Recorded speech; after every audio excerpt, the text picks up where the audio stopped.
Point અપાઈ જાય ને એટલે જવું છે પછી બસ જોબ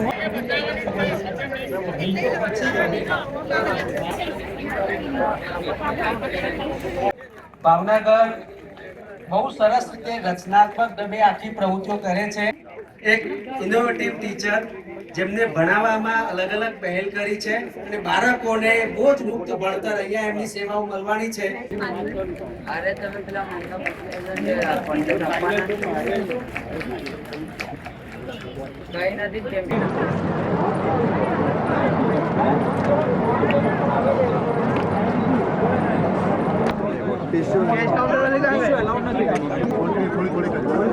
हाँ એમને બે જણ એમને પેલા આખી ડુંગળી વચ્ચે રાખશે પહેલાં બધા શોર્ટ્સ લઈ લો કાપતા પછી છેલ્લે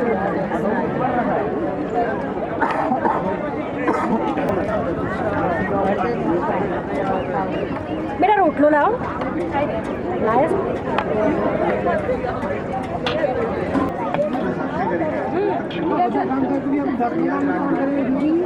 જગ્યા નથી બેટા એટલા માટે 5-10 આટલો કાટલા મૂકી જાય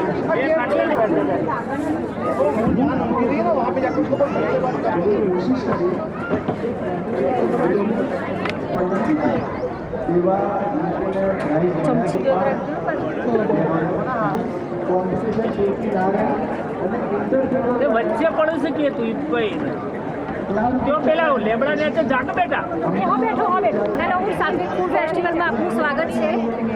દર વર્ષની જેમ આ વર્ષે પણ અમે ઉત્તર ગુજરાતની બધી વાનગીઓને રિપ્રેઝન્ટ કરી રહ્યા છીએ। આ વર્ષે અમે સાત્વિકની અંદર એક નવી વાનગી લઈને આવ્યા છીએ જે અમદાવાદમાં સૌથી પહેલી વખત છે અને એ છે ગોળની જલેબી। જી હા, ગોળની જલેબી તમને આખા અમદાવાદમાં ક્યાંય જોવા નહીં મળે, એ પણ શુદ્ધ ઘીમાં બનાવેલી છે।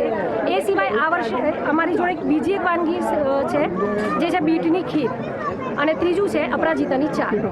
આ સિવાય અમારું જે રેગ્યુલર મેનુ છે લીલી હળદરનું શાક, સરસોનું શાક અને આખી ડુંગળીનું શાક જે ડુંગળિયાના નામથી ફેમસ છે। આ બધી જ વાનગીઓનો સ્વાદ લેવા માટે અવશ્ય પધારો। આ ડુંગળી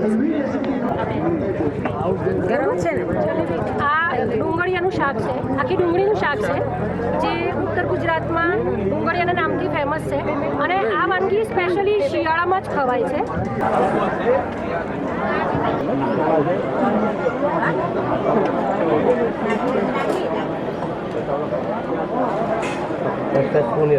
સ્વામિનારાયણ છે અંજન ગાલિક વગરનું કોઈ પણ અમારા માટે તો મકાઈ એમાં એવું તો આજે અમે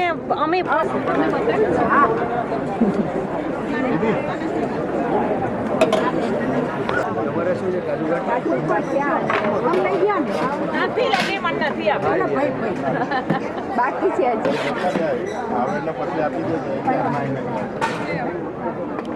ગઈ વખતે મારા તો બહુ ભીડ હતી, બહુ વર્ષોથી અમને ખાવા લોલીપોપ ખાય છે, તમે લેવા આવો ઘણીધર લોલીપોપ કરો છો શું પછી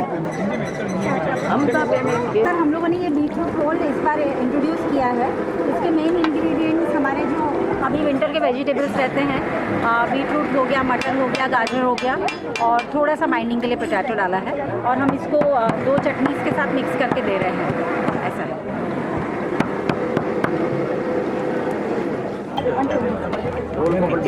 अच्छा, सिंधी ट्रेडिशनल नाश्ता है तो ये हम लोग काफ़ी सालों से सात्विक में रखते आ रहे हैं और ये लोग यहाँ पर बहुत पसंद भी कर रहे हैं।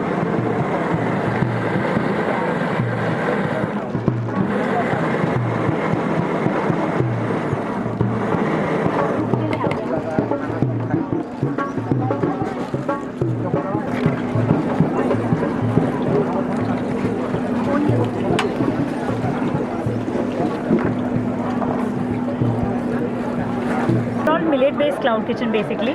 This is ragi sukdi, millet paneer pulao, पालक खिचड़ी बट कोदरी की, मूंगर दाल का सांबर, ખજૂરનું શાક છે. ખજૂરનું શાક છે અમારી સ્પેશિયાલિટી છે ખજૂરનું શાક. લાસ્ટ યર અમે પાર્ટિસિપેટ કર્યું હતું, અમને સ્પેશિયલ એવોર્ડ મળ્યો હતો એના માટે સર્ટિફિકેટ. ખજૂરનું શાક. લીલા ચણાનું શાક છે, તાજા પોપટા ચણા આવે છે ને એ છે. આખી ડુંગળીનું શાક છે, આખી ડુંગળી આવે છે ને એનું શાક. મકાઈના પાપડ છે, પાપડી મસાલા પાપડ. આ લીલવાના પરોઠા છે, મકાઈ અને લીલવા, તુવેરના દાણા, આમ લસણની ચટણી, દહીં, પાલક પૂરી, પાલકની, આ સુરતી ઊંધિયું ગ્રીન, પાલકની જલેબી. રાગીનો દૂધપાક છે. રાગીના ફાડા હોય ને એને ગાયના દૂધમાં ઉકાળ્યો છે અને એમાં પેલી ઓર્ગેનિક શુગર નાખેલી છે અને જસ્ટ નટ્સ છે અંદર. આ લચકો મોહનથાળ છે, લાઈવ મોહનથાળ છે, ઢીલો બનાવેલો છે, શુદ્ધ ગાયના ઘીમાં બનેલો છે. રતાળું અને લીલવાની પેટીસ છે. રતાળુની અંદર લીલવાના દાણા હોય ને એનું સ્ટફિંગ કરીને બનાવેલી છે. મારું નામ તેજલ પ્રજાપતિ છે. મારો સ્ટોલ નંબર 42 છે. મેં કાઠિયાવાડી થાળી અવેલેબલ છે મારે ત્યાં. મેથી લસણનો રોટલો, તુરિયા પાત્રાનું શાક, લીલવાની કઢી, લીલું લસણ, લીલું તુવેર અને લીલી ડુંગળીનું, જાદરિયું છે, લીલી પોકનું, સાતધાનના વડા છે, લસણિયા ગાજર મરચાં છે, રાયતા મેથિયા મરચાં છે અને ફ્રેન્કી છે બીટરૂટ પાલકની. આ જુવારનો સૂપ છે, આ સાતધાનના વડા છે, આ જાદરિયું છે, તુરિયા પાત્રાનું શાક છે. આ સાતધાનનો ખીચડો છે, આ લસણની ચટણી છે, પછી આ ભરેલા રીંગણા, આ રીંગણાનો ઓળો, આ છાશ. જરા સેજ પ્લેટ બનાવી દો.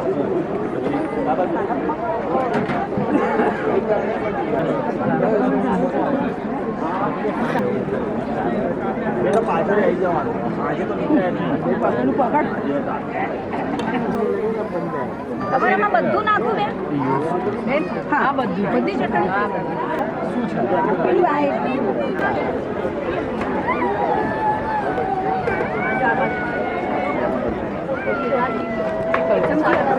બે આપો, બે કરી દે એટલે આઈ પાસે સીધી કરી દઈએ. હા હા સ્પીડ.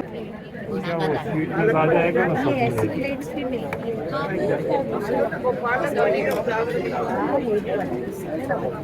सारी चीजें एक प्लेट में.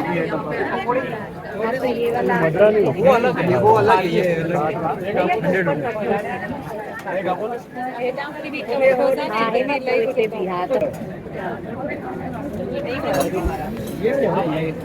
नागालैंड का भाव है.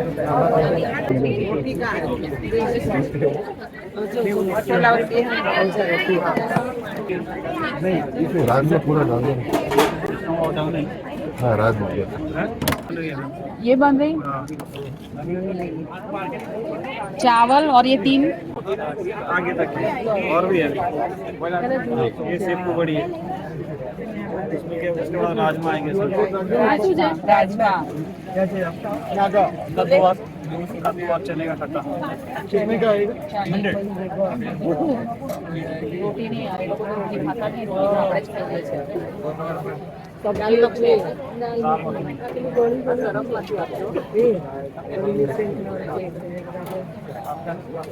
और ये वड़ा कौन सा है?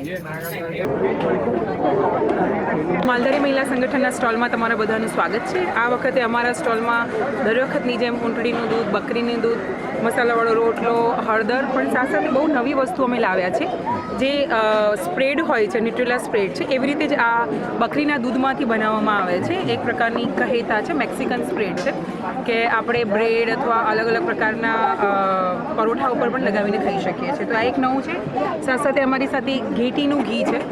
કોઈપણ પ્રકારના જોઈન્ટ પેઇન હોય, સાંધાનો દુખાવો હોય કે ફ્રેક્ચર થયું હોય, પેરાલિસિસ થયું, એના માટે બહુ જ સારું છે. અમે આ સાબુ ઓલિવ ઓઇલ, કોકોનટ ઓઇલ અને બકરીનું દૂધ આ જ પ્રકારની વસ્તુઓ ઉપયોગ કરીને બનાવીએ છીએ. એમાં કોઈ પણ પ્રકારની કેમિકલ્સ મિલાવટ હોતી નથી.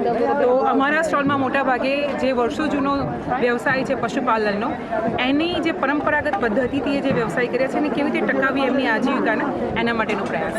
આ અમારી ડીશ છે જેમાં હળદરનું શાક, બાજરીનો રોટલો, માખણ જે અમે લોકો વલોણાની છાશ કરીએ છીએ એમાંથી ઉતારેલો, ચટણી, ગોળ, આખેલા મરચાં, મસાલાવાળો રોટલો પણ છે.